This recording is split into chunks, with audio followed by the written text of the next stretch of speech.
सावन का महीना था।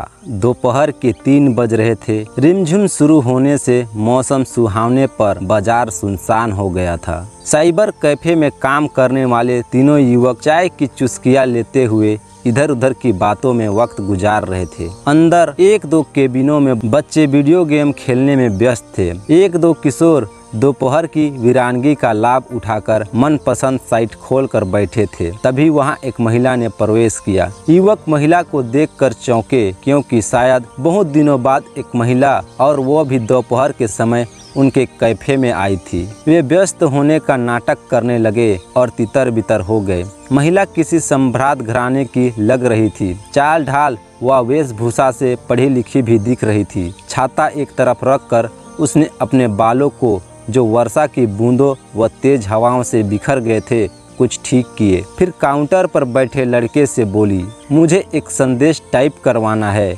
मैं खुद कर लेती, पर हिंदी टाइपिंग नहीं आती है। आप मुझे लिखवाएंगी या? हाँ, मैं बोलती जाती हूँ और तुम टाइप करते जाओ। कर पाओगे? शुद्ध वर्तनी का ज्ञान है ना तुम्हें? लड़का थोड़ा सकपका गया, पर हिम्मत करके बोला, अवश्य कर लूँगा। मना करने से उसके आत्मविश्वास को ठेस पहुँचने की आशंका थी। महिला ने बोलना शुरू किया, लिखो मेरे भैया, शायद यह मेरी ओर से तुम्हारे लिए अंतिम राखी होगी, क्योंकि अब मुझ में इतना सब्र नहीं बचा है कि मैं भविष्य में भी ऐसा करती रहूँगी। नहीं, तुम गलत समझ रहे हो। मुझे तुमसे कोई शिकायत नहीं है, क्योंकि शिकायत करने का हक तुम वर्षों पहले ही खत्म कर चुके हो। इतना बोलकर महिला थोड़ी रुक गई। भाववेश से उसका चेहरा तमतमाने लगा था। उसने कहा, थोड़ा पानी मिलेगा? लड़के ने कहा, जरूर, और फिर एक बोतल लाकर उस महिला को थमा दी। लड़के को बड़ी उत्सुकता थी कि महिला आगे क्या बोलेगी। उसे यह पत्र बड़ा रहस्यमय लगने लगा था। महिला ने थोड़ा पानी पिया, पसीना पोंछा और फिर लिखवाना शुरू किया। कितना खुशहाल परिवार था हमारा। हम 5 भाई बहनों में तुम सबसे बड़े थे, और माँ के लाडले तो शुरू से ही थे। तभी तो पापा की साधारण कमाई के बावजूद तुम्हें उस शिक्षा के लिए शहर भेज दिया था। पापा के इच्छा के विरुद्ध जाकर माँ ने तुम्हारी इच्छा पूरी की थी। तुम भी वह बात भूले नहीं होगे कि माँ ने अपनी बात मनवाने के लिए 2 दिन खाना नहीं खाया था। जब तुम्हारा दाखिला मेडिकल कॉलेज में हुआ था, तो मैंने अपनी सारी सखियों को चिल्लाकर इसके बारे में बताया था, और मुझे उनकी ईर्ष्या का शिकार भी होना पड़ा था। एक ने तो चिढ़कर यह भी कह दिया था कि तुम तो ऐसे खुश हो रही हो जैसे तुम्हारा ही दाखिला हुआ हो। जिसका उत्तर मैंने दिया था कि मेरा हो या मेरे भैया का क्या फ़र्क पड़ता है तो दोनों एक ही खून का।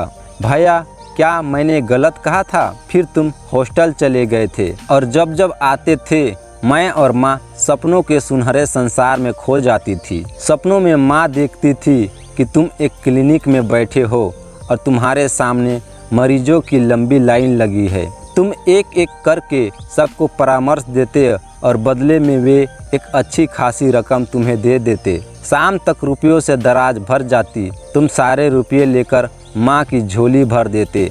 तुम बातें ही ऐसे करते थे। माँ सपने न देखती तो क्या करती, और मैं देखती कि मैं सजी धजी बैठी हूँ।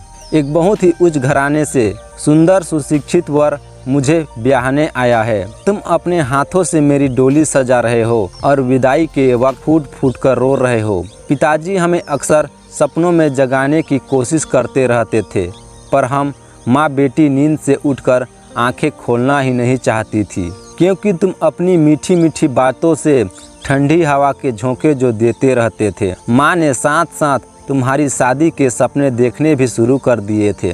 उन्हें एक सुंदर सजीली दुल्हन आंखों में लाज लिए घर के आंगन में प्रवेश करते हुए नजर आती थी। माँ का पद ऊंचा उठकर सास का हो जाता था, और घर उपहारों से उफनता सा नजर आता था। हॉस्टल से आते जाते माँ तुम्हें तरह तरह के पकवान बनाकर खिलाती भी थी, और बांध कर भी देती थी। पता नहीं ये सब करते समय माँ में कहाँ से वह ताकत एवं हिम्मत आ जाती थी, वरना तो सिर दर्द की शिकायत से पूरे घर को वश में किए रखती थी। सपने पूरे होने का समय आ गया था। तुमने अपनी डिग्री हासिल भी कर ली थी, और हॉस्टल छोड़कर घर आने की तैयारी भी कर रहे थे कि अचानक तुम्हें एक प्रस्ताव मिला। प्रस्ताव एक सहपाठिन के पिता की ओर से था, विवाह का।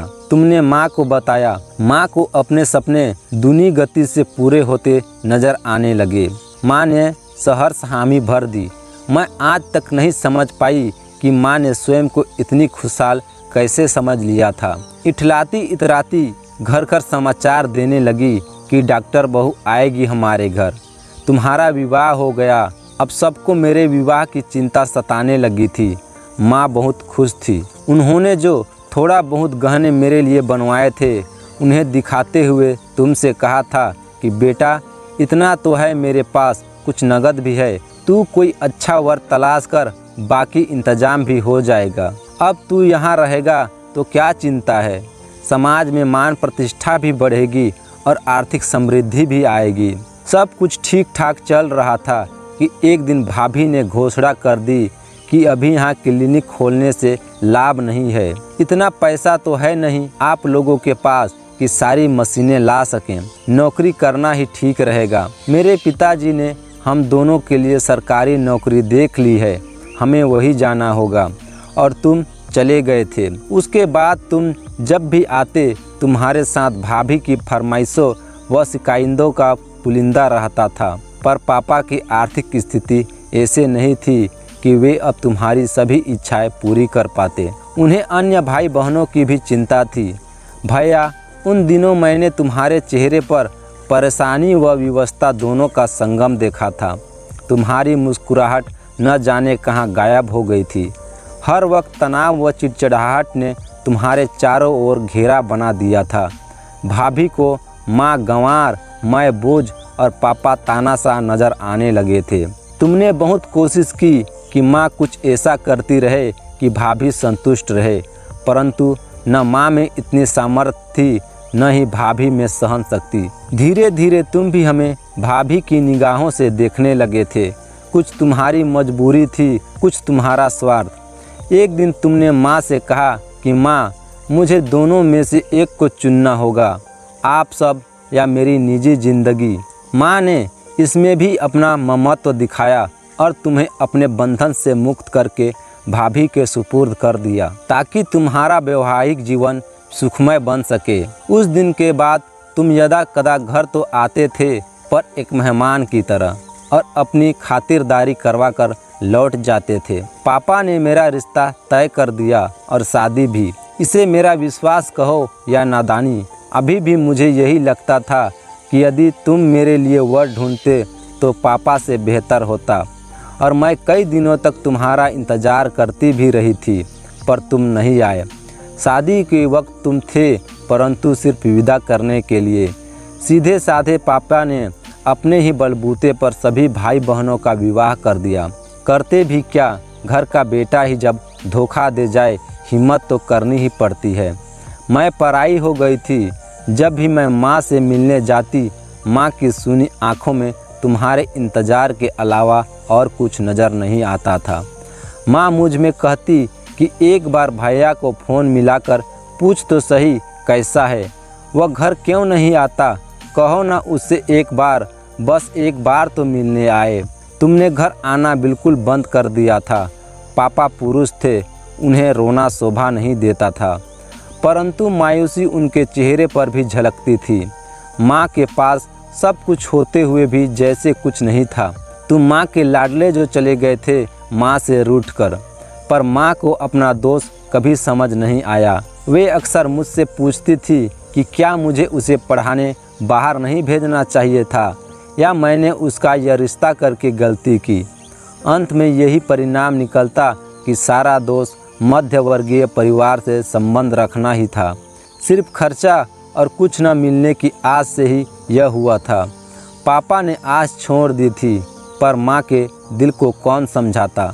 पापा से छिप छिप कर अपनी टूटी फूटी भाषा में तुम्हें चिट्ठी लिखकर पड़ोसियों के हाथों डलवाती रहती थी, और उनकी 5-6 चिट्ठियों का उत्तर भाभी की फटकार के रूप में आता था कि हमें परेशान मत करो, चैन से जीने दो। माँ का अंतिम समय आ गया था, पर तुम नहीं आए।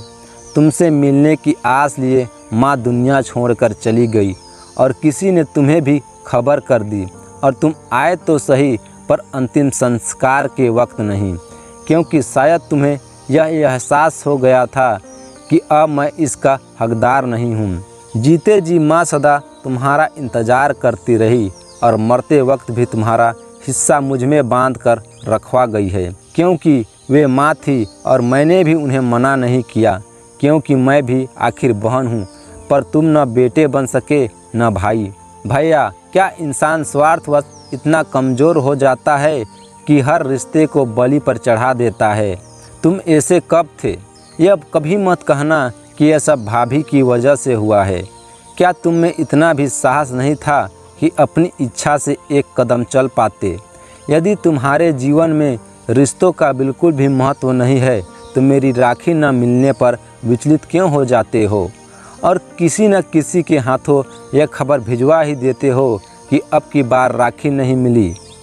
भैया, क्या सिर्फ राखी भेजने या बांधने से ही रक्षाबंधन का पर्व सार्थक सिद्ध हो जाता है? क्या इसके लिए दायित्व निभाना जरूरी नहीं? आज 25 साल हो गए हैं। इस बीच न तो तुम मुझसे मिलने आए और न ही मुझे बुलाया।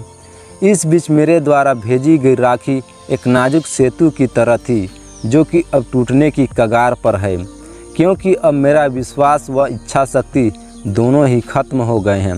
भैया, बस तुम मुझे एक बात बता दो कि यदि हम बहनें न होती तो क्या तुम मम्मी पापा को छोड़कर नहीं जाते? क्या तुम्हारे पलायन का कारण हम बहनें थी? हम तुम्हें कैसे विश्वास दिलाती कि हम तुम में कभी कुछ अपेक्षा नहीं रखेगी? तुम एक बार अपनी व्यवस्था कहते तो सही। हो सके तो इस राखी को मेरी अंतिम निशानी समझकर संभाल कर रख लेना, क्योंकि मेरे ख्याल से तुम्हारे दिल में न सही घर में इतनी जगह तो होगी। लिखवाते लिखवाते वह महिला उत्तेजना व दुखवश कांपने लगी, पर उसकी आंखें से आंसू नहीं झलके, शायद वे सूख चुके थे। पर टाइप करने वाले लड़के की आंखें नम हो गई थी। काम पूरा हो गया था। उस महिला ने लड़के से कहा, तुम इसकी एक प्रति निकाल कर मुझे दे दो ताकि मैं यह संदेश अपने भाई तक पहुंचा सकूं। तुम जानते हो, आज 25 वर्षों बाद मैं यह सब लिखने का साहस कर पाई हूँ। मैं सदा छोटी बहन बनकर ही रही। हाँ, एक कष्ट और दूंगी तुम्हें। इस संदेश को इंटरनेट द्वारा ऐसे ब्लॉग पर डाल दो जहाँ से ज़्यादा लोग इसे पढ़ें।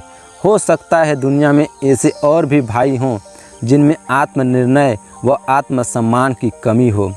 उनको इस पत्र से कुछ तो लाभ हो जाए। यह संदेश मैं अपनी माँ को अपनी अंतिम श्रद्धांजलि के रूप में देना चाहती हूँ, ताकि जो दुख वे अपने सीने में दबाए इस दुनिया से विदा हो गई, उसमें उन्हें कुछ राहत मिल सके।